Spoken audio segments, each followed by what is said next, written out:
Patrimoine et mémoire à l'approche des cérémonies du centenaire de l'armistice de 1918.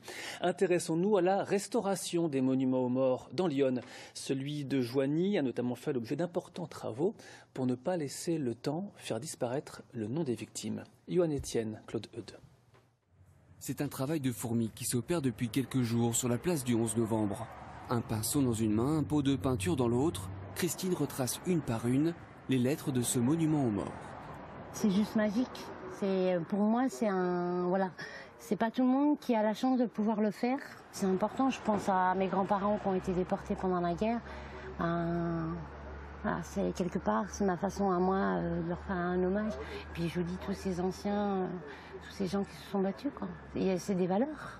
Et ces valeurs, on redonne vie aux choses à travers les lettres et à travers l'aérocomage. Au total, 282 noms et 3856 lettres vont être repeintes. Érigé en 1922, ce monument fait l'objet d'une rénovation complète.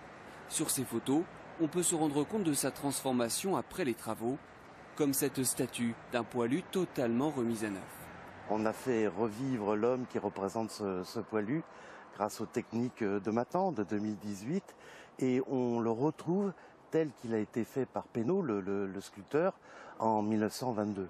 Et c'est complètement étonnant et de savoir que 90 années plus tard, on va redécouvrir ça. C'est un grand bonheur et un hommage qu'on rend à tous ceux qui sont morts pour notre pays.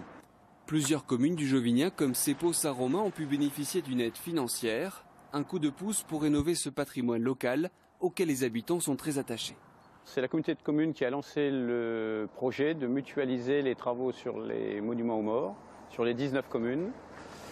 Toutes les communes partantes vont toucher une aide de 30%. C'était très important au centenaire de la Grande Guerre de pouvoir rénover et marquer l'événement d'une telle façon. Tous les travaux devraient être terminés le 9 novembre, date à laquelle débuteront à Joigny les commémorations du centenaire de l'armistice de 1918.